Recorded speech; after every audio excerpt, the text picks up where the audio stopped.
আল্লাহর ইবাদত। তাহলে একটা কারণ হচ্ছে যে আল্লাহ আমাদেরকে পৃথিবীতে পাঠিয়েছে তার ইবাদত করার জন্য, তাই তো? দুই,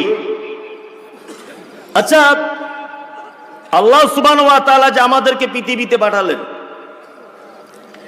শুধুমাত্র ইবাদত করবে, তাই তো? আচ্ছা বলুন তো, সারা পৃথিবীতে মানুষ বেশি না অন্যান্য প্রাণী বেশি? বোকা কোথাকার। এই তোমার বাড়িতে কটা লোক? হ্যাঁ, কটা লোক? সদস্য কজন? 9 জন। সবাই মশারি টাঙিয়ে ঘুমাও রাতে? হ্যাঁ, নিশ্চয় তোমার বাড়িতে মশা হাজার হাজার আছে। তোমার বহু যেখানে রান্না করে একটু তরকারি ফেলে দিতে বলো তো, দেখবে 2-4 হাজার পিপিলিকা এক জায়গায় জড়ো হবে। হবে কি হবে না? হবে, হবে। তার মানে বোঝা গেল মানুষের থেকে অন্য প্রাণী হ্যাঁ বেশি। এবার আপনাকে আর একটা কোরআনে আয়াত বলছি, দেখুন আল্লাহ তাআলা বলছেন ইউসাব্বিহু লিল্লাহি মা ফিস সামাওয়াতি ওয়া মা ফিল আরদ। কোরআনে আছে না নেই? আছে। আল্লাহ বলছে আসমান জমিনে যেখানে যেভাবে যারাই আছে সবাই আমার তাসবিহ বর্ণনা করে। করে কি করে না? করে। নাম্বার 3, আল্লাহর শুধু তাসবিহ বর্ণনা করার জন্যই একদল নিযুক্ত আছে। তারা কারা? মালাইকা, তাই তো? ফেরেশতারা। এরা অন্য কোনো কাজ করে? করে না। শুধু আল্লাহর ইবাদত, শুধুই আল্লাহর ইবাদত। আল্লাহু আকবার। এবার আপনাকে একটা কথা বলছি, ব্যাঙ আল্লাহকে ডাকে নিজের ভাষায়, শ্রীগাল আল্লাহকে ডাকে নিজের ভাষায়, মুরগি আল্লাহকে ডাকে নিজের ভাষায়, হাঁস আল্লাহকে ডাকে নিজের পদ্ধতিতে, বিড়াল আল্লাহকে ডাকে নিজের পদ্ধতিতে। সারা পৃথিবীতে কোটি কোটি কোটি কোটি কোটি কোটি এরকম প্রাণী রয়েছে, সবাই আল্লাহকে ডাকে। জি, সমুদ্রের মাছ আল্লাহকে ডাকে, ফেরেশতারা আল্লাহর তাসবিহ বর্ণনা করে। তারপরেও ফেরেশতারা তাসবিহ বর্ণনা করেও আল্লাহর মন ভরল না। পৃথিবীর এত প্রাণী আল্লাহকে ডেকে আল্লাহর মন ভরল না। আমাদের মতো অপদার্থ মানুষগুলোকে তৈরি করতে হলো কেন? এই এত ইবাদত করেও তার মন ভরে না, পাঠিয়েছে কেন? শুনুন, পাঠানোর আরো অনেক উদ্দেশ্য, শুধু একটাই উদ্দেশ্য নয় যে শুধু মানুষ ইবাদতই করবে, এটা উদ্দেশ্য অবশ্যই, শুধু ইবাদতই করবে এটাই তার উদ্দেশ্য, কিন্তু আর অনেক উদ্দেশ্য আছে। উদ্দেশ্যের মধ্যে এক হয়ে গেল ইবাদত। 2, লিইযহিরাহু আলাদ-দীনি কুল্লি। মানুষকে পৃথিবীতে পাঠানো হয়েছে এই কারণে যে সারা পৃথিবীর সমস্ত মতদর্শের উপরে ইসলাম শ্রেষ্ঠ, এইটা প্রমাণ করে দিয়ে তবে তোমাদেরকে আমার কাছে আসতে হবে। বলুন তো, এটা গরুর পক্ষে সম্ভব? গরুর পক্ষে সম্ভব? ছাগল মুরগির পক্ষে সম্ভব? হ্যাঁ, সম্ভব নয়। ইসলাম শ্রেষ্ঠ এই সম্ভব, এই প্রমাণ করতে কে পারে? কে? মানুষ পারে। চলুন, আমি মুমতাজুল ইসলাম আপনাকে আবার বলছি, আমি যে দেশে বসবাস করি এদেশের গ্রাম পঞ্চায়েত থেকে শুরু করে এদেশের প্রধানমন্ত্রী পর্যন্ত ইসলামের শত্রু না বন্ধু? শত্রু না বন্ধু? যে দেশের সরকার মুসলিমদের ঐতিহ্যবাহী মসজিদ বাবরি মসজিদকে ভেঙে গুড়িয়ে তছনছ করে দিয়েছে, যে দেশের সরকারি পুলিশ প্রশাসন দাঁড়িয়ে ত্রিপুরার মাটিতে মসজিদ ভেঙে দেওয়া হয়েছে, যে দেশের মাটিতে আসাম বলে একটা রাজ্যের ডিটেনশন ক্যাম্পে অজস্র নারী পুরুষকে ডিটেনশন ক্যাম্পে বন্দী করে দেওয়া হয়েছে, যে দেশের মাটিতে ভিন্ন একটা রাজ্য তার নাম আসাম, আসামের মাটিতে অজস্র মাদ্রাসাকে ব্যান করে দেওয়া হয়েছে, বুলডোজার দিয়ে মাদ্রাসা ভেঙে দেওয়া হয়েছে, যে দেশের মাটিতে মুসলিমদেরকে মিথ্যা মামলায় ফাঁসিয়ে দিয়ে অজস্র যুবকদেরকে ফাঁসির মঞ্চ পর্যন্ত পৌঁছানোর পরিকল্পনা চলছে, যে দেশের মাটিতে কোরআনের বিরুদ্ধে 32 বছর ধরে আজকে মামলা চলছে কলকাতা হাইকোর্টে, যে দেশের মাটিতে নারী পুরুষের আবাদ মেলামেশাকে বৈধ ঘোষণা করার বারবার আপিল করা হচ্ছে কোর্টে, এই রকম দেশের সরকার এই রকম দেশের প্রধানমন্ত্রী থেকে শুরু করে, এই রকম দেশের রাষ্ট্রপতি থেকে শুরু করে, এই রকম দেশের মাঠে গ্রাম পঞ্চায়েত পর্যন্ত একটা লোককে ইমানদার খুঁজে পাওয়া যায়? যায়? যায় না, যায় না। তাহলে এই কঠিন পরিস্থিতিতে আপনি ইসলাম যে শ্রেষ্ঠ, এটা আপনি প্রমাণ করবেন কি করে? আমি মুমতাজুল ইসলাম, আমাদের নবী মুহাম্মদ সাল্লাল্লাহু আলাইহি ওয়াসাল্লাম বলেছেন, সুদ মারাত্মক বড় পাপ। এত বড় পাপ, 1 দিরহাম যদি কেউ সুদের টাকা খায়, তাহলে মায়ের সঙ্গে ব্যভিচার করলে যে পাপ হয়, ওই পাপ তার আমলনামাতে লিখে দেওয়া হয়। সুপ্রিয় শ্রোতা মণ্ডলী, ভারতবর্ষের সরকার একটা আইন পাস করেছে, জিরো ব্যালেন্সের অ্যাকাউন্ট খুলতে হবে। করেছে কি করেনি? করেছে। তার মানে আপনি ওপেনলি সুদ না খেলেও আপনাকে অতঃপরতভাবে সুদের সঙ্গে জড়িয়ে দেওয়া হচ্ছে। হচ্ছে কি হচ্ছে না? হচ্ছে। তার মানে আপনি সুদ মুক্ত জীবন এখানে চালাতে পারবেন না। আমাদের নবী মুহাম্মদ সাল্লাল্লাহু আলাইহি ওয়াসাল্লাম বলেছেন, তোমরা যখন রাস্তা দিয়ে যাবে ডান দিক দিয়ে চলো। এটা হাদিসে আছে না নেই? আছে। আমরা কোন দিকে চলি? বাম দিকে। আপনি যদি মোস্তানি করে যদি বলেন, ডাট গাড়ি আমি ডান দিকেই চালাবো, বলুন তো অ্যাক্সিডেন্ট হওয়ার সম্ভাবনা আছে না? অ্যাক্সিডেন্ট হবেই। কোনটা? হবেই। যদি অ্যাক্সিডেন্ট হয়ে যায়, আপনি ইন্স্যুরেন্স থেকে কোনো ক্লেম পাবেন না, কারণ আপনি রং সাইডে চলেছেন। এই কারণে। তার মানে ডান দিকের হাদিস আমাদের দেশে মানানো যাবে? যাবে? যাবে? জোরে বলুন। যাবে না। সুদ ছাড়া বাঁচতে পারবেন? পারবেন না। তাহলে এখানে আপনি ইসলাম প্রতিষ্ঠা করবেন কেমন করে? হ্যাঁ, কোরআনের আইন চালাবেন কেমন করে?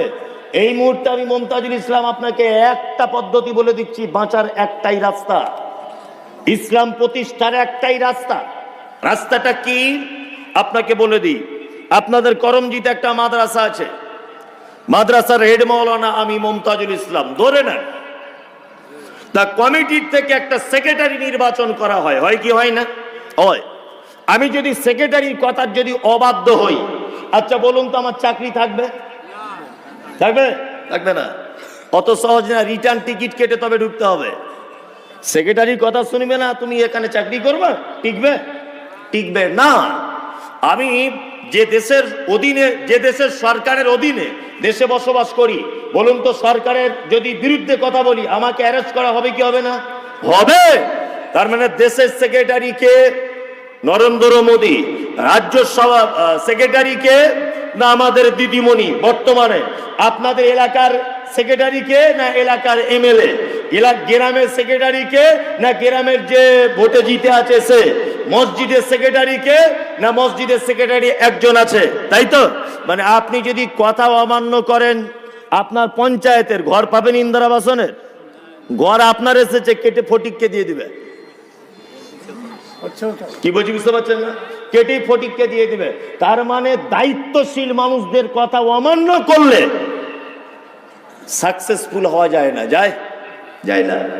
বলুন তো দেখি, পায়ের নখ থেকে নিয়ে মাথার চুল পর্যন্ত প্রত্যেক অঙ্গ প্রত্যঙ্গের আলাদা আলাদা ডিপার্টমেন্ট আছে না নেই?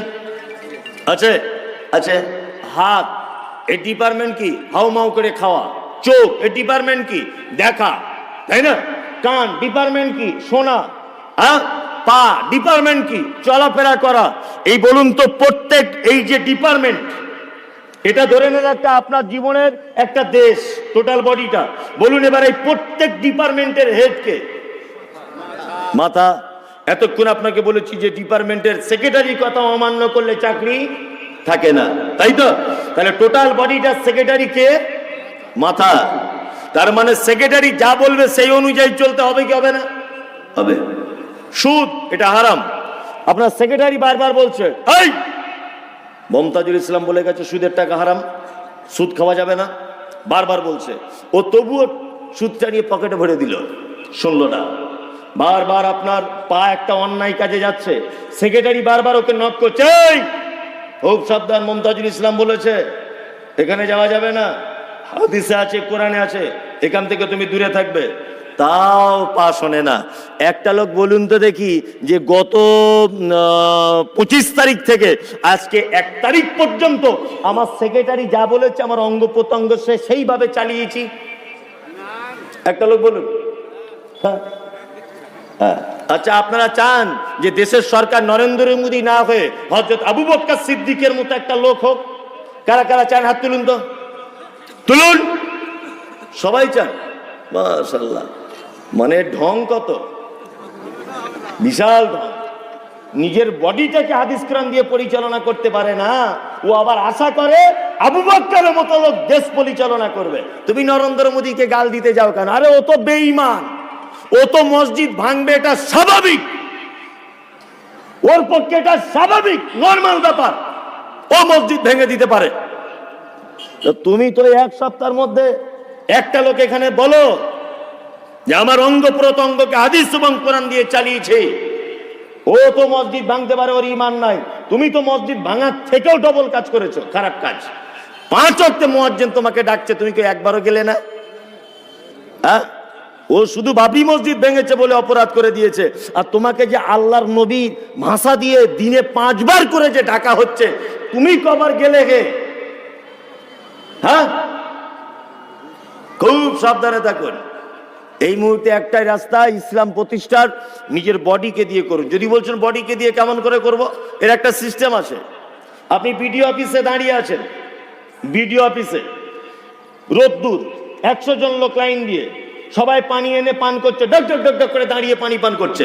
আপনি সাথে সাথে বসে গিয়ে পানিটা 3 নিঃশ্বাসে পান করুন। আর একজন বলবে কি ব্যাপার, সবাই দাঁড়িয়ে পানি পান করছে, তুমি বসে করছো? তখন আপনি বলুন, আরে 3 নিঃশ্বাসে পানি পান করার কথা আমাদের নবী মুহাম্মদ সাল্লাল্লাহু আলাইহি ওয়াসাল্লাম বলেছেন। বলুন তো এই সুন্নতটা জারি করা গেল কি গেল না? গেল।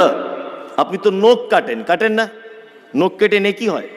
শুধু একটু স্থান পরিবর্তন করে দেবেন, স্থান। বলুন তো জিলাপি খাওয়া জায়েজ না না জায়েজ? অনেকজন বলছেন, আমার ভয় করছে। এই জিলাপি খাওয়া জায়েজ না না জায়েজ? জায়েজ, তাই তো? ওই জিলাপিটাই যদি আপনি ঘুরিয়ে কোনো মাজারে মানত করে দেন, বলুন তো জিলাপিটা খাওয়া জায়েজ না না জায়েজ? না জায়েজ। ফেরাউন খারাপ লোক না বদমাইশ লোক? খারাপ লোক না ভালো লোক? খারাপ। আচ্ছা, ওর নাম বললে নেকি হয় না গোনা হয়? গোনা হয়, তাই তো? কিন্তু কোরআনে ওর নাম আছে না নেই? কেউ যদি বলে ওর নাম, তাহলে প্রত্যেক অক্ষরে 10টা করে নেকি হবে কি হবে না? হবে। আবু লাহাব ভালো লোক না খারাপ লোক? খারাপ লোক, তাই না? কিন্তু ওর নামে একটা সূরা আছে, তাব্বাত ইয়াদা আবি লাহাবিন। লাহাব নামটা আছে না নাই? 3টে অক্ষর, লাম হা বা লাহাব। 30টা নেকি পাবেন কি পাবেন না? পাবেন। তার মানে শুধু স্থান পরিবর্তন করে দিলে নেকি হয়, স্থান পরিবর্তন করে দিলে গোনা হয়, তাই তো? প্রত্যেকদিন আপনি নখ কাটেন, নেকি নেই, নেকি নেই। ওই নখটা শুক্রবারের দিন কাটুন। কি বলছি বুঝতে পারছেন না? আর যদি মনে মনে কাটেন যে আল্লাহর নবী শুক্রবারে নখ কাটতেন, অবশ্যই আপনি সুন্নত জারি হলো এবং সুন্নতে নেকি পেলেন। কি বললাম বুঝলেন না? আপনি সাদা জামা বেশি করে ব্যবহার করুন, সাদা জামা। যদি বলছেন অন্য কালার পরা যাবে না, যাবে, সাদা কালার বেশি করে পড়ুন। এই কারণে আপনার মনে যদি এটা উদ্দেশ্য হয় যে আল্লাহর নবী সাদা জিনিসকে পছন্দ করতেন, এই জন্য আমি সাদা কাপড়টা পরেছি, আপনি ওই কাপড় পরার কারণে নেকি পাবেন। নবী পড়তেন বলে যদি আপনি পড়েন, নেকি পাবেন। তাহলে এখন আমরা এই ছোটখাটো সুন্নত গুলো, ছোটখাটো কোরআনের বিষয়গুলো, এগুলো প্রতিষ্ঠা করা সম্ভব কি সম্ভব নয়? সম্ভব। আর একটা কারণে আমাদেরকে পাঠানো হয়েছে, কি কারণে? লিয়াবলুয়াকুম আইয়ুকুম আহসানু আমালা। তোমাদের মধ্যে থেকে ভালো আমল কে করেছে এটা জিজ্ঞাসা করার জন্য। তার মানে পৃথিবীতে একটা পরীক্ষার হল, পরীক্ষার হল না এটা? কি পরীক্ষার হল। এখানে যেমন পরীক্ষা দেবে ওখানে তেমন ফল পাবে, এখানে যেমন পরীক্ষা হবে ওখানে তেমন ফল পাবে। আমি জান্নাতে যারা যাবার ইচ্ছা আছে, সবার তো সবার ইচ্ছা আছে ইনশাল্লাহ, ইনশাল্লাহ, ইনশাল্লাহ। এবার আমি একটা দুটো কথা বলে দিচ্ছি। আজকে আমি বলবো মুমিনের পরিচয় কি, এটা। তার আগে কোরআনের কিছু শব্দ এসেছে, এগুলো একটু ব্যাখ্যা করে দিই, তাহলে বুঝতে সুবিধা হবে। আচ্ছা বলুন তো দেখি, কোরআনের শব্দ এসেছে না কাফিরুন, আছে কি নেই? আছে। কোরআনের শব্দ এসেছে না মুশরিকুন, আছে না নেই? আছে। কোরআনের শব্দ আছে না মুনাফিকুন, আছে না নেই? আছে। মুত্তাকুন আছে আছে। এই আর একটা শব্দ আছে মুমিনুন, এটাও আছে না? এইটার আমি ব্যাখ্যা করব, আর এইগুলোর একটু একটু বাংলাটা বলে দিই, তাহলে বুঝতে সুবিধা হবে। ঠিক আছে, একটা দুটো করে বলি। মুনাফিকুন, আচ্ছা মুনাফিক মানে জানা আছে? গোদা বাংলায় বুঝেন? গোদা বাংলা, এই গোদা বাংলায় বলছি, বুঝে নেন। এক, মুনাফিক হলো তারা যাদের মুখে মিষ্টি অন্তরে বিষ, হচ্ছে মুনাফিক। আসসালামু আলাইকুম। সত্যি আপনার মতো ইমাম সাহেব হয় না আমাদের মসজিদে, যত ইমাম সাহেব এসেছে আপনার মতো পরেশগার লোক দেখিনি। সকালবেলা বলে গেল, আর চায়ের দোকানে গিয়ে বলছে এ শালা ইমাম সাহেব সব ভালো, কামাই একটু বেশি করে, মালকে তাড়াতে হবে। ওই লোকটাই বলছে, মানে পাক্কা মুনাফিকে। কি বলছি বুঝতে পারছেন না? পাক্কা মুনাফিকে, মানে সামনে সালাম আলাইকুম আর পিছনে বিষ। এ কি মুনাফিক? মুনাফিক দুই প্রকারের হয়, এক হচ্ছে বিশ্বাসের দিক দিয়ে মুনাফিক, আর একটা কর্মগত দিক দিয়ে মুনাফিক। বিশ্বাসগত দিক দিয়ে মুনাফিক মানে ওই যে আল্লাহ তাআলা বলেছেন আমিনান নাস মান ইয়াকুলু আমান্না বিল্লাহি ওয়া বিল ইয়াউমিল আখির ওয়া মা হুম বিমুমিনিন। নবী, দলে দলে আপনার কাছে তারা আসছে, এসে বলছে আমরা আখিরাতকেও বিশ্বাস করি, আল্লাহকেও বিশ্বাস করি, সবকিছুই করি। আল্লাহ ওদের ব্যাপারে বলছে ওয়া মা হুম বিমুমিনিন, ওরা কেউ মুমিন নয়। এরকম লোক কিছু আছে না? হ্যাঁ, আমি তো ইমাম সাহেব ভাইদেরকে বারবার বলি যে তোমার চাকরির 12টা যদি কেউ বাজায়, অন্য কেউ বাজাবে না। যার মোটর সাইকেলের পিছনে বসে তুমি ঘোরো, আর যে তোমার সাথে মসজিদে বসে বেশি বেশি ভাত খায় আর গল্প করে, আর তোমার বিছানায় শোয়, এই তোমার চাকরির 12টা বাজাবে। এই তোমার চাকরিটা 12টা বাজাবে। খুব সাবধান। ওই যে তুমি মিষ্টি মিষ্টি করে তোমার সব গোপন কথা ওকে বলছো, দুদিন কামাই করে দেখো তোমার কথা গায়ে গায়ে বলে বলে বেড়াবে। অবশ্য আপনাদের করমজিতে এরকম লোক নেই, আমাদের ওদিকে আছে। মাথা খারাপ, আমি বললে মার খাবো, অত বোকা লোক আমি? করমজিতে এরকম লোক নেই, আমাদের ওদিকে আছে। এ হচ্ছে কি মুনাফিক। আচ্ছা বলুন, সারা পৃথিবীর সব থেকে বড় পাপ, পাপের নাম কি? শিরক। নাম্বার 2, অন্যায় ভাবে কোন মুসলিমকে হত্যা করা। 3 নম্বর, পিতা মাতার সঙ্গে অসৎ ব্যবহার করা। 4 নম্বরে সুদের টাকা খাওয়া। 5 নম্বরে মিথ্যা কসম করা, মিথ্যা সাক্ষ্য দেওয়া। এগুলো হচ্ছে পাপের সিরিয়ালে বড় বড় পাপ, তাই তো? হ্যাঁ। আল্লাহ নবী সাল্লাল্লাহু আলাইহি ওয়াসাল্লাম একটা পাপের ব্যাপারেও বললেন না, আল্লাহ তাআলা বললেন না যে একটা লোক যদি শিরক করেই যদি দেয় এ লোকটা জাহান্নাম চলে যাবে, এ কথা নয়। ও যদি না জেনে শিরক করেই ফেলে তাহলে তার জন্য ক্ষমার দরজা খোলা, ও ক্ষমা চাইলে তার ক্ষমা হয়ে যাবে। কোন লোক যদি তার পিতামাতার সঙ্গে অসৎ ব্যবহার করে, সে যদি তার পিতামাতার কাছে ক্ষমা চেয়ে নেয়, অবশ্যই তার পাপকে ক্ষমা করে দেওয়া হবে। একটা লোক যদি সুদের টাকা খায়, সেই লোকটা যদি আল্লাহর দরবারে ক্ষমা চায়, ক্ষমা হবে কি হবে না? হবেই, পাপ ক্ষমা হয়ে যাবে। কিন্তু আল্লাহ তাআলা বলছেন ইন্নাল মুনাফিকিনা ফিদ দারকিল আসফালি মিনান নার। মুনাফিকরা এত ভয়ঙ্কর, মুনাফিকরা এত বদমাইশ যে এদেরকে জাহান্নামের একেবারে নিম্ন স্তরে রাখবো। শিরক করলে জাহান্নামের নিম্ন স্তরে থাকবে না, অথচ মুনাফিক যে একদম জাহান্নামের শেষ জায়গাতে থাকবে। ইসলামে মুনাফিকরা যা ক্ষতি করেছে, মুশরিক অন্য কেউ কারো এত ক্ষতি করেনি। আচ্ছা এবার আপনাদেরকে বলি, মুনাফিক দেখতে পাওয়া যায় কোথায়? শর্টকাটে বলছি, কোথায় দেখতে পাওয়া যায়? সিনেমা হলে যাবেন, সবাই দেখবেন পায়ের উপরে পা তুলে দিয়ে সিনেমা দেখছে। 20 কোস দূর से अगर कोई बच्ची रोते माँ कहती है कि बच्चे सो जा, गब्बर सिंह आ जाएगा। সবাই সিনেমা দেখছে। এটা কি সিনেমার ডায়লগ বলেন দেখি? চলে ভালো মনে আছে তো? 20 कोस दूर से अगर कोई बच्ची रोते माँ कहती है कि बच्चे सो जा, गब्बर सिंह आ जाएगा।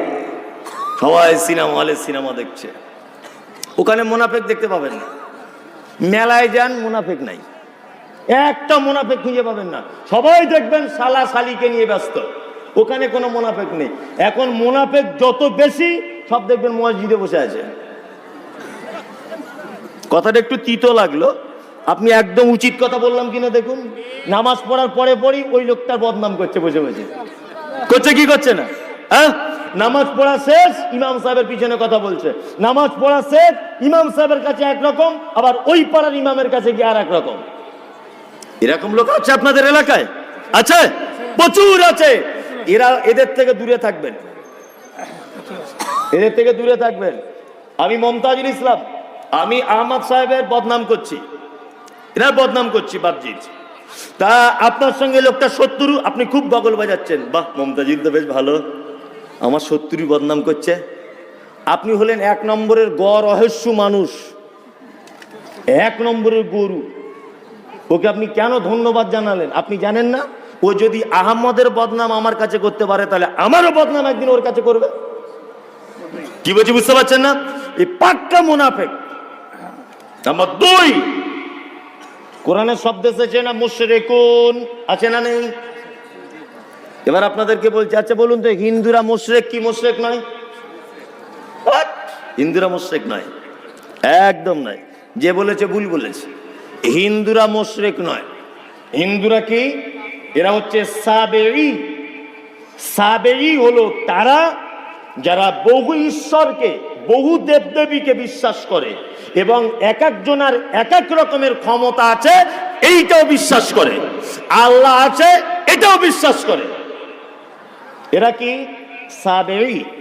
হিন্দু ভাইদের দেখবেন এক এক ঠাকুরের এক এক রকমের পাওয়ার।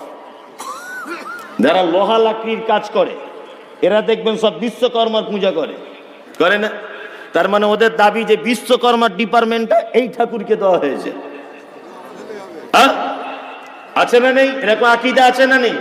আছে। নাম্বার 2, এটা হিন্দু ভাইকে জিজ্ঞাসা করবেন, ভাই এটা কি করে হলো? বলছে উপরওয়ালা দিয়েছে তাই হয়েছে। বলে কি বলে না? তার মানে ও উপরওয়ালা আছে এটাও বিশ্বাস করে, তাই তো? ও কিন্তু মুশরিক নয়। মুশরিক কারা? এই দেখুন, এবার আপনাকে মজার জায়গায় আনছি। মুশরিক হচ্ছে তারাই, আল্লাহ তাআলা কোরআনে নবীকে বলছেন, নবী আপনি তাদেরকে জিজ্ঞাসা করুন যে কাবার মালিক কে? তারা এক চান্সে বলবে আল্লাহ। আপনি জিজ্ঞাসা করুন আকাশ থেকে বৃষ্টি বর্ষণ কে করে? তারা এক চান্সে বলবে আল্লাহ। তাদেরকে জিজ্ঞাসা করুন হায়াত মাওতের মালিক কে? তারা বলবে আল্লাহ। আপনি তাদেরকে জিজ্ঞাসা করুন সুস্থ অসুস্থতার মালিক কে? তারা বলবে এক চান্সে আল্লাহ। তারা এটা স্বীকারোক্তি দিবে, তারপরেও তারা মুশরিক। এই কারণে তারা আমাকে মানে, আমার ক্ষমতা মানে, সবকিছু মানে, কিন্তু তারা এই যে 360টা দেবদেবী রেখেছে এইগুলোর মাধ্যমে তারা আমার কাছে পৌঁছাতে চায়। মুশরিক হিন্দুদের ভিতরে নেই, মুশরিক খ্রিস্টানদের ভিতরে নেই, মুশরিক বৌদ্ধদের ভিতরে নেই, মুশরিক খুঁজে পাবেন না, আছে হয়তো খুব কম। মুশরিক যত আছে সব মুসলিমদের ভিতরে। এক শ্রেণীর মুসলমান এরকম আছে না নেই? যাদের এটা ধারণা যে আল্লাহকে ডাইরেক্ট পাওয়া যায় না, আল্লাহকে পেতে গেলে মাধ্যম ধরে তবে পৌঁছাতে হয়। এই বিশ্বাস আছে না নেই কিছু মুসলমানের? আছে না নেই? আছে। এরা হলো মুশরিক। তবে তখনকার দিনের মুশরিক আর বর্তমান মুশরিকের ডিফারেন্স এক জায়গায়। তখনকার দিনের মুশরিকেরা মাটির দেবদেবী তৈরি করে উপরে রেখে তাদের মাধ্যমে আল্লাহকে ডাকতো, আর এখনকার মুসলমান মুশরিকেরা মরা মানুষকে কবরের ভিতরে ঢুকিয়ে দিয়ে আল্লাহকে ডাকে। আবার বলে ও বেঁচে থেকে যত পাওয়ার ছিল মরে গিয়ে তার থেকে পাওয়ার বেশি বেড়ে গেছে। বলছে কি? বলছে না? হ্যাঁ বলছে আমাদের পীর সাহেব বেঁচে থাকা অবস্থায় যত পাওয়ার ছিল মরে গিয়ে ওর পাওয়ার আরো বেশি হয়েছে। কি আশ্চর্য মলম, ভাবতেও অবাক লাগে। আল্লাহু আকবার। এমন করে ব্যাখ্যা করছে আল্লাহর ওলি। বলছে বন্ধুরে আমার, আল্লাহর ওলি হতে গেলে 30 বছর জঙ্গলে বসবাস করতে হয়, বড় বড় গোঁফ রাখতে হয়, আর 10-12টা তসবিহ পড়তে হয়, লাল পাগড়ি মাথায় বেঁধে ঘুরতে হয়। তাছাড়া আল্লাহর ওলি হওয়া এত সহজ কথা নয়। ওলির ব্যাখ্যা দিচ্ছে, বলে না যে সাংঘাতিক জাতা বড় ওলি। ওলি এত বড় যে হাসে না কাঁধে বোঝা যায় না, বড় বড় গোঁফ, আর গোটা গায়ে তার মাদুলিতে ভর্তি। এ নাকি বড় ওলি। আচ্ছা বলুন তো দেখি, পৃথিবীর সব থেকে বড় ওলি তার নাম কি?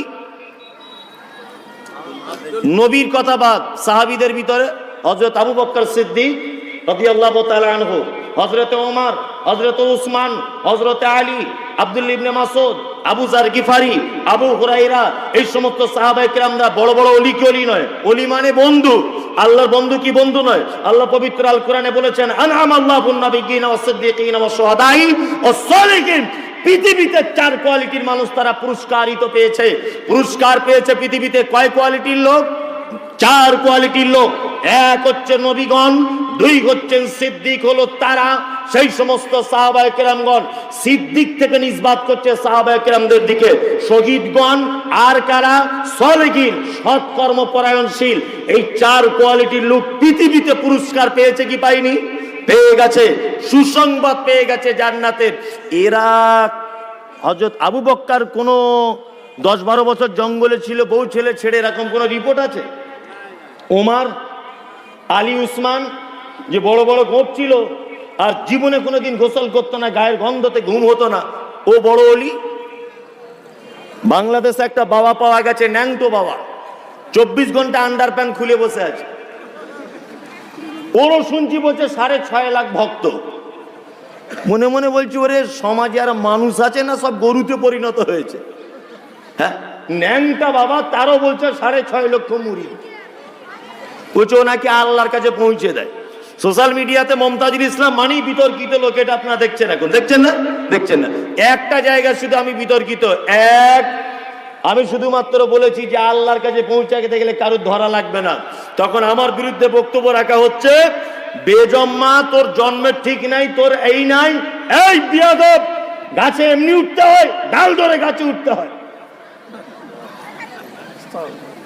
আমি তার পাল্টা জবাব দিয়েছি, ওরে আমি মমতাজুল ইসলাম ওই গাছে উঠি না যে গাছের ডাল থাকে, আমি নারকেল গাছে উঠি, তোর গাছে উঠবো না। কি বলছি বুঝতে পারছেন না? এদের জবাব কেমন ভাবে দিতে হবে আমার সাথে আপনার শুনে রাখুন, এগুলো দিবেন। একটা ছেলে রাতে স্বপ্ন দেখেছে, স্বপ্নটা শুনুন, লুঙ্গি যারা পড়ে আছেন সাবধানে বসুন। রাতে স্বপ্ন দেখেছে একটা ছেলে, তার স্বপ্নের ব্যাখ্যা করতে পীর সাহেবের কাছে গেছে, গিয়ে বলছে, পীর সাহেব আমি একটা স্বপ্ন দেখলাম। তা বলছে কি স্বপ্ন? তা বলছে, আমি দেখছি যে আমার ডান হাতে আপনার হাতে আছে মধু, আপনার হাতে মধু।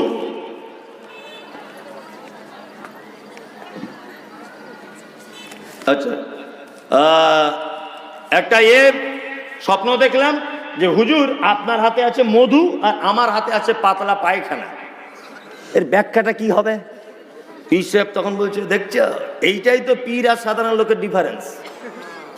আমার হাতে মধু, তোমার হাতে পায়খানা, দেখলে তো কেমন কিরামতি। তখন ছেলেটা বলছে, পীর সাহেব আমার স্বপ্ন এখনো শেষ হয়নি, শেষ হয়নি। তো বলছে কি? তো বলছে, আমি তারপরে দেখছি যে আপনি আমার হাতটা চেটে খাচ্ছেন আর আমি আপনার হাতটা চাটছি। পীর সাহেব তখন বলছে, ব্যাখ্যাটা 2 বছর পরে দিবি। কি অবস্থা, মানে টোটালটাই এদের চিটিংবাজি। বুঝতে পারছেন? টোটালটাই চিটিংবাজি। একটা পীর সাহেবের বড় ভক্ত ছিল, খাদেম, প্রায় 25 বছর খাদেমগিরি করছে পীর সাহেবের। তা খাদেমের সঙ্গে একদিন ঝগড়া হয়েছে, তা খাদেমকা মেরে তাড়িয়ে দিচ্ছে পীর সাহেব, তুই আমার বাড়ি থেকে হাট। তা পীর সাহেবের মনে একটু দয়া হলো যে লোকটা 25-30 বছর ছিল, এমনিতে চলে যাচ্ছে, তাহলে কিছু একটা রুজি রুটির ব্যবস্থা করে দিই। পীর সাহেব তখন বলছে, ওই ফটিকে শোন, এই যে আমার বাড়িতে গাধাটা আছে, এই গাধাটা নিয়ে যা, তুই কি করে খাবি বুড়ো বয়সে, এই গাধা করে মাল ববি আর খাবি, যা, কিছু ইনকাম হবে। তাই তো পীরের কাছে থেকে তো কিছু শিখেছে। 2 বছর এই পীরে আর কি গাধায় ভাড়া খেটে খাচ্ছে। একদিনের গাধাটা মরে গেছে, তো ও তখন মনে মনে ভাবছে যে গাধাটা রাতারাতি কবর দিয়ে যদি একটা চাদর চাড়িয়ে দিই আর নাম দিয়ে দিব আজগবি বাবা, বুঝলেন না? রাতের বেলা মোটামুটি দিয়ে দিয়েছে, দিয়ে বড় করে আজগবি বাবা। পীর সাহেবের নাম কি? বলছে গাধা শাহ রহমতুল্লাহ আলাইহি। লোক বুঝতে পারছে না, সবাই দেখছে, বাবা সকালবেলা দেখলাম ভালো, রাতের বেলা পীর হয়ে গেল, কি ব্যাপার, দে 10 টাকা 20 টাকা দে, সবাই টাকা দিচ্ছে। এখন মেন পীরের কিছু কাস্টমার কেটে গেছে, কাস্টমার একদম কেটে গেছে। এখন এই নকল পীরের চামচার কাছে দেখা করতে এসে বলছে, আরে ভালোই তো ব্যবসা করছিস, তা এর ভিতরে কে? তো বলছে হুজুর কাউকে বলবেন না, আপনি সে একটা গাধা দিয়েছিলেন, ওই গাধাটা কি করবো, রুজি রুটির ব্যাপার, কবর দিয়ে দিয়েছি, চাদর চড়িয়ে দিয়েছি। পীর সাহেব তখন বলছে তাহলে মেন ঘটনা শোন, যে গাধার বাচ্চাটা তুই আজকে মরে গিয়ে কবর দিয়েছিস, এর মায়ের কবর আমার বাড়িতে। এর যে মা ছিল, এর মাজারটা আমার বাড়িতে, এখন এই কোটি কোটি টাকা কামাচ্ছি আর খাচ্ছি। সম্পূর্ণ চিটিংবাজি। চিটিংবাজি কি চিটিংবাজি নয়? আচ্ছা বলুন তো, আল্লাহকে ডাইরেক্ট পাওয়া যায় কি যায় না? যায়, যায়। আচ্ছা মানুষ লোক ধরে কখন? কখন? দুটো কারণে মানুষ লোক ধরে। এই যে আমার ভাই ও সহকারী শিক্ষক যাবে, ও ধরে নেন এই এলাকার একটা মন্ত্রী, ধরে নেন মন্ত্রী। তা আমি যদি ওর সঙ্গে দেখা করতে যাই, তো ওর গেটম্যান আমায় কি বলবে, বাড়ি কোথায়? বাড়ি উত্তর 24 পরগনা। কি ব্যাপার? না আমি মন্ত্রীর সঙ্গে একটু দেখা করবো। তা গেটম্যান কি বলবে, ওখান থেকে। তোমাকে মন্ত্রী চেনে না? চেনে না। তাহলে এলে কেন? বলছি একটু দেখা করবো। তার মানে অপরিচিত হলে দেখা করা যায় না? যায়, যায় না। আমি আবার এই মৌলানাকে ধরে নিয়ে গেলাম যে আপনার সঙ্গে মন্ত্রী ভালো খাতির, চলুন একটু যাই। যদি এই লোকটাকে ধরে নিয়ে যাই, তাহলে এবার দেখা করতে পাবো কি পাবো না? পাবো। তার মানে অপরিচিত হলে লোক ধরে যেতে হয়, তাই না? অপরিচিত হলে লোক ধরে যেতে হয়। বলুন তো, করমজিতে আপনার নাম আব্দুল্লাহ, করমজিতে আপনার বাড়ি, এটা আমার আল্লাহ জানে কি জানে না? জানে কি জানে না? জানেই। আল্লাহ যখন এটা জানে, ওর বাড়ি করমজি, ও ডাকলে আমি শুনি, ওর রুজি আমি দিই, ওর অক্সিজেন আমি দিই, সবকিছুই আমি ওর পরিচালনা করি, টোটালটাই আমি দিই। আচ্ছা বলুন তো দেখি, আল্লাহর সঙ্গে ওর বান্দার পরিচয় আছে না নাই? তা ওর সঙ্গে যখন আগে থেকেই পরিচয় আছে, তাহলে মাঝখানে দালাল ধরার কি দরকার? কোনো দরকার আছে? নাই। দালাল তখনই ধরতে হয় যখন অপরিচিত হয় মানুষ, তখন দালাল ধরতে হয়, তাই না? এবার বলুন তো, বাড়িতে সব থেকে বাচ্চাকে মারে কে? মা না বাপ? মা। তাই বলে কি আমরা মাকে বলি মা খুব বদমাশ, এটা বলি? বলি না। কারণ আপনার বাচ্চাকে মেরেছে তার মা সকাল 10টায়, বাচ্চাটা কাঁদতে কাঁদতে দুপুর 2টোর সময় দাদিকে এসে বলছে, দাদি তোকে একটা কথা বলবো। বলছে কি বল না? বলছে একটু দুধ দে না, খাবো। তুই মা কি বল? বলছি না, খুব বম্বাই মারবে। আচ্ছা বাচ্চা যদি রাগ করে তার দাদির কাছে চলে যায় দুধ চাইতে, বলুন তো দেখি, মা যদি অরিজিনাল মা হয়, তাহলে সে কষ্ট পাবে কি পাবে না? পাবেই। তা আল্লাহ বলছে, মাঝে সাঝে তোদেরকে জ্বর দিই, মাঝে সাঝে রুজিতে অভাব দিয়ে দিই, মাঝে সাঝে তোদের খাদ্যর অনাটান দিয়ে দিই, মাঝে সাঝে মারাত্মক রোগে তোমাকে আক্রান্ত করে দিই। তুমি কেন ডাইরেক্ট আমার কাছে আসতে পারছো না? তুমি কেন ভায়া হয়ে আসছো বলো? মাকে বাদ দিয়ে দাদির কাছে গেলে যেমন মা বড় কষ্ট পায়, আল্লাহ বলে বান্দারে, করমজিতে তোর বাড়ি, তোর নাম আব্দুল্লাহ, আব্দুর রহমান, এটা আমি আল্লাহ আগে থেকেই জানি। তোর বিপদ হয়েছে, আমার কাছে আয়, চলে আয় আমার কাছে। রাত 12টার সময় সবাই যখন ঘুমিয়ে যায়, তোর বেটা অসুস্থ, তোর বেটি অসুস্থ, তোর মেয়ে চিকিৎসার প্রয়োজন, সবাই যখন গ্রামে ঘুমিয়ে গেছে, দুটো হাত তুলে আমাকে বল, আল্লাহ বড় বিপদে পড়েছি। আল্লাহ দেখতে পায় কি পায় না? পায় কি পায় না? আল্লাহ যখন দেখতেই পায়, তাহলে আল্লাহ মানে মাকে বাদ দিয়ে দাদির কাছে যাওয়া আমাদের উচিত হবে কি হবে না? হবে? একদমই নয়।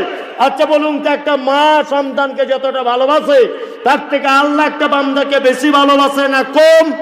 বেশি ভালোবাসে। ওরে বাচ্চা যদি মায়ের কাছে বাদ দিয়ে দাদির কাছে গেলে রাগ হয়, তাহলে তুমি যদি আল্লাহকে বাদ দিয়ে হুজুরের কাছে যাও, রাগ হবে কি হবে না? মুশরিক। ব্যবসা খুলে রেখেছে, বাড়িতে দাদু মারা গেছিল 150 বছর আগে, দাদুর কবর করেছে, ওর বেটা পীর হয়েছে, তার বেটা পীর, এও পীর, এরা সব মুশরিক। এরা বলতে চাইছে আমার দাদুর মাধ্যমে আল্লাহর কাছে পৌঁছাতে হবে। এ কথা কি চূড়ান্ত? এ কথা চূড়ান্ত বলুন? একদমই চূড়ান্ত নয়। কারণ হচ্ছে এই, আল্লাহ তাআলার সঙ্গে ডাইরেক্ট মোলাকাত করা যায়। চলুন এবার আপনাদেরকে বলি, মুশরিক বলে দিলাম, মুনাফিক বলে দিলাম, মুমিন কারা?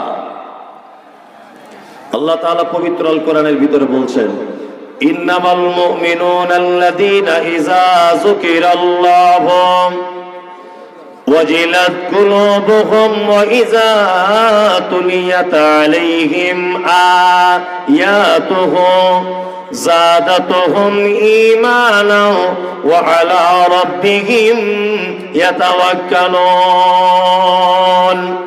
আল্লাহ বলে মুমিন হলো তারা, তাদের গুণ কি? তারা পাপ কাজ করবে, অন্যায় কাজ করবে, তারা বিপদে পড়বে, যেখানে যেমন ভাবে থাকবে, আমার কথা স্মরণ হয়ে গেলে তারা ভয়ে থরথর করে কাঁপবে। এটা হচ্ছে মুমিনের 1 নম্বরের গুণ। কটা গুণ মুমিনের? 1 নম্বরের গুণ কি?